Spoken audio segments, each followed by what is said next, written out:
All right, hey traders, TG Watkins here. It is May 11th, Wednesday, when I am recording this. And some things that I've been noticing about the market that I wanted to bring to your attention is last week or so, I drew this on the S&P about this air pocket situation in through here.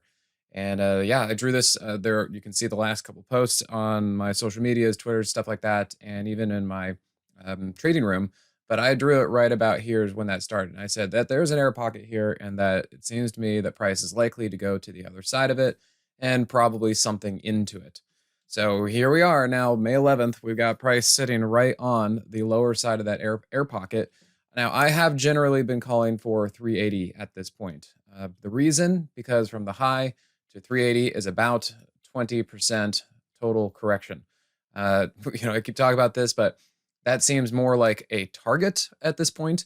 I think it is a magnet. I think that seems where price really wants to go. Also, because just like Pavlov's dog, we have been trained that upon a 20% correction, you buy that, and then the markets are supposed to bounce a little bit, some way, somehow. So that's what I'm looking at there. And even if we get so that's also why I'm thinking that it's a target, because since we're looking for it there, it's like we're so close, we might as well just get there, get it over with, and then we can see about some sort of bounce. The markets are definitely melting down. They are kind of doing it in a weird, slow way, but they're definitely going down. Now, the other crazy thing is, since I've been looking for justification for 380 and trying to see what we're going to do about this air pocket, I was starting to look around at the IWM and just going through the markets, trying to catch up on stuff. And I noticed that the IWM has an air pocket too. And look where it's sitting right here as of May 11th. Interesting, isn't that? So, if the IWM is able to get to the other side of its air pocket, what do we think that that's going to do for the S&P?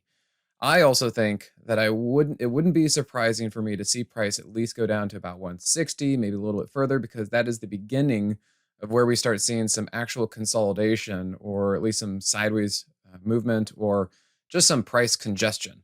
Because I've also been talking about here where we have been seeing where price just goes straight up, that there are no levels for price to slow down or catch anything. There's just no levels.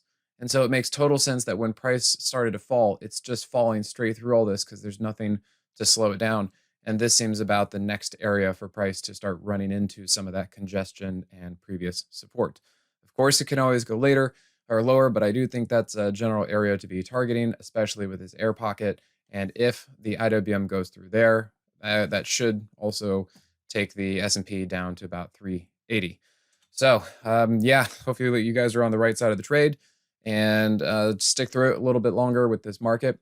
And gosh, I know it seems some of this stuff is really, really crazy to the downside. I've been looking at it too, but I do not believe that we have seen capitulation yet. This all looks pretty orderly, and we need to see some panic stuff to really wash things out before we can flip around. So it's on the short side so far. All right, thanks again, guys, and I'll see you at the next one.